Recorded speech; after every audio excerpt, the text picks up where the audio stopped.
ভুল করেছি আমি তিস্তা। আমি জানি না তুমি আমাকে ক্ষমা করতে পারবে কিনা, কিন্তু ট্রাস্ট মি, আমি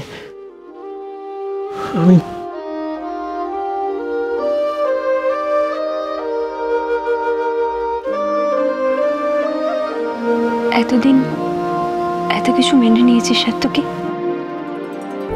এটা না হয় একটা ভুল ভেবে ভুলে যাব?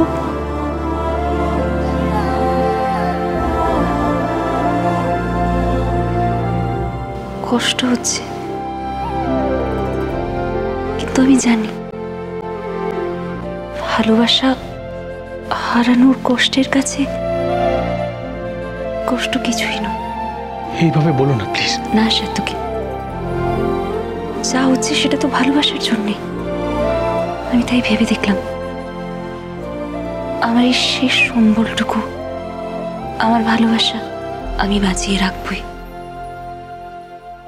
আমি তোমায় ভালোবাসি তিস্তা, একদিনের জন্য আমার মনে হয়নি তুমি।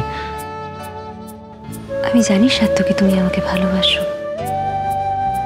আর তাই তো আজ ছুটে এসছো আমার কাছে। কিন্তু তার সাথে আমি এটাও জানি যা হয়েছে তার জন্য তুমি রেসপন্সিবল নও। তার মানে তুমি ক্ষমা করেছো আমায়?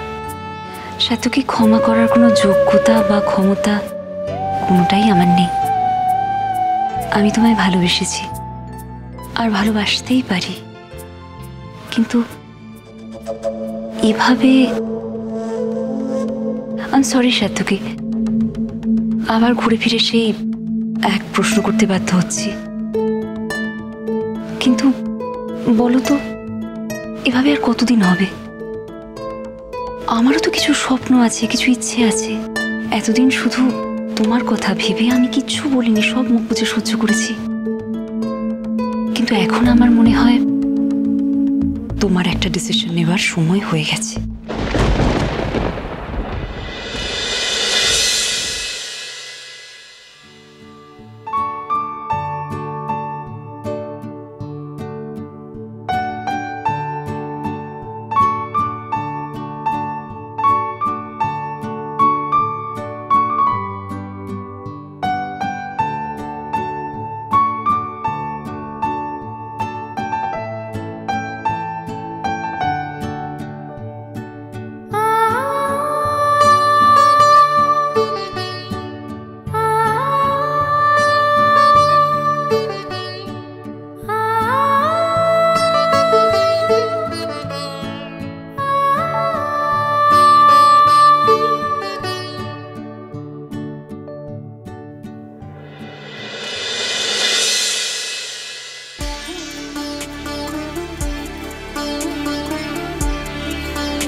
গাড়ির আওয়াজ হলো না?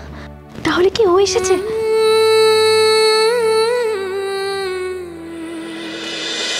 সাথে তুমি আজ ডিসাইড করো, ফিরে গিয়ে তুমি কনককে ডাইভোর্স দেবে।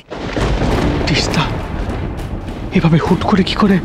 হুট করে তো সবকিছু হচ্ছে সাত্তকী, ডিভোর্সটাও হবে আমার জন্য। তিস্তা, তিস্তা, ডিভোর্স করলেও ছোট মা তোমার আমার রিলেশনটাকে মেনে নেবে না। আর ছোট মাকে এসব বলা মানে? আমি জানি, আর তাই তো আমি অলরেডি আর একটা উপায় ভেবেও ফেলেছি। কিসের উপায়? আমাদের একসাথে থাকার। তিস্তা, ভুলটা কিন্তু এবার তুমি করছো।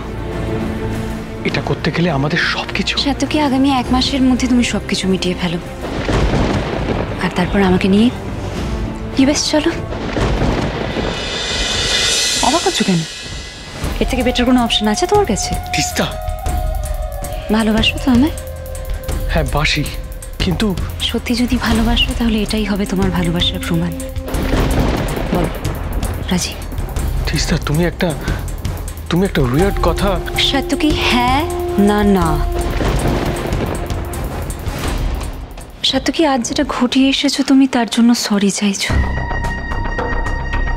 ঠিক আছে, আমি ভুলে যাব, কিন্তু আমার জন্য তুমি এটুকুও করতে পারবে না?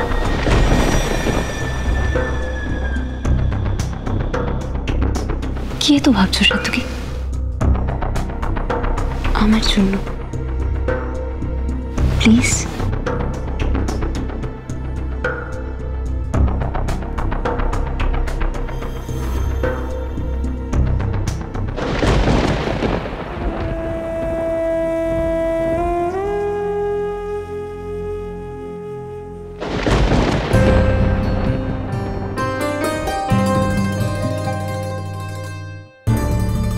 বাইরে একটা গাড়ির আওয়াজ পেলাম, তাই মনে হলো ওটা সাত্তকীর গাড়ির আওয়াজ নয় কনক।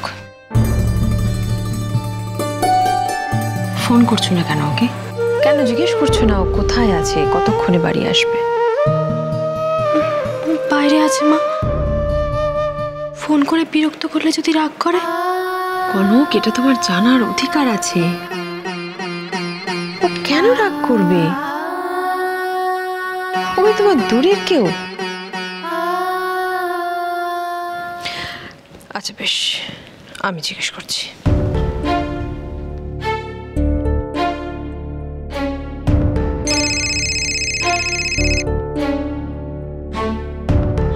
বলো ছোট মা। কোথায় আছো সাত্তকী? কখন আসবে বাড়ি? আমি রাস্তাতেই আছি, বাড়ি ফিরছি। বেশ, এসো। ও বাড়ির দিকে আসছে কনক, চিন্তা করো না। তাহলে আমি ঘরে যাই মা। দাঁড়াও কনক,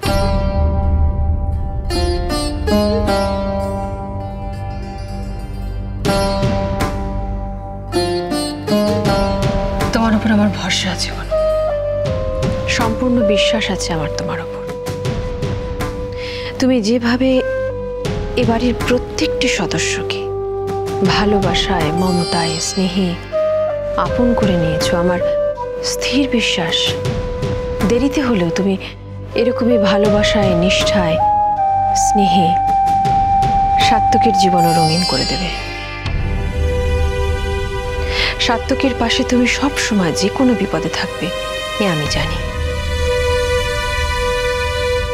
আর যে কোনো বিপদ থেকে তুমি ওকে রক্ষাও করতে পারবে শুধুমাত্র তোমার এই ভালোবাসার জোরে। কোনো অনিষ্ট কিছুতে পারবে না, আমি জানি। এসব কথা তুমি কেন বলছো মা? তোমাকে বলছি এসব কথা কনক, তার কারণ আমার মনে হয় এবারে তোমার নিজের অধিকার তোমার বুঝে নেবার সময় এসেছে। আসলে এই সংসারটাই হলো একটা কুরুক্ষেত্র। এখানে খুব কাছের নিজের মানুষরাও 1 ইঞ্চিও জমি ছেড়ে দেয় না কারোর জন্য। তাই মন না চাইলেও তোমাকে কঠিন হতে হবে, প্রতিটা মুহূর্তে যুদ্ধ করে বাঁচতে হবে। শুধু এই লড়াইয়ের ভাষাটা একটু আলাদা। তাই তোমাকে হতে হবে কখনো কঠিন, কখনো নরম। দুর্বল হলে চলবে না। নিজের মনকে শক্ত করো, মনকে বোঝাও কনক।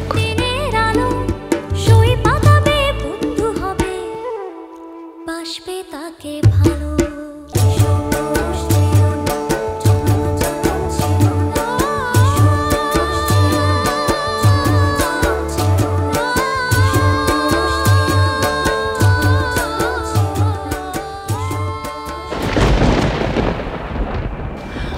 বুঝলেন তো মা? হ্যাঁ, ছোট কনককে কি একটা বোঝাচ্ছিল। মা, কিন্তু কি বোঝাচ্ছিল সেটা কি আপনি শুনলেন? আমি অত জটিলতা বুঝতে পারি না ঝিলমিল। মা, ওই শাশুড়ি বৌমা মিলে এ বাড়িতে যুদ্ধ বাঁধানোর চেষ্টা করছিল। যুদ্ধ? হ্যাঁ, আপনি নিজের কানেই তো শুনলেন। কুরুক্ষেত্র বাঁধানোর চেষ্টা করছে এই বাড়িতে। আপনি তো জানেন কুরুক্ষেত্রে কি হয়েছিল। হ্যাঁ, অনেক লোক মারা গেছিল। হ্যাঁ, কিন্তু সেই অনেক লোক কারা? আরে বাবা, তারা নিজেদের ভাই, নিজেদের আত্মীয়। তার মানে বুঝতে পারছেন তো মা, এই বাড়িতে নিজেদের মধ্যেই যুদ্ধ বাঁধানোর চেষ্টা করছে ওরা। কি বলছো তুমি?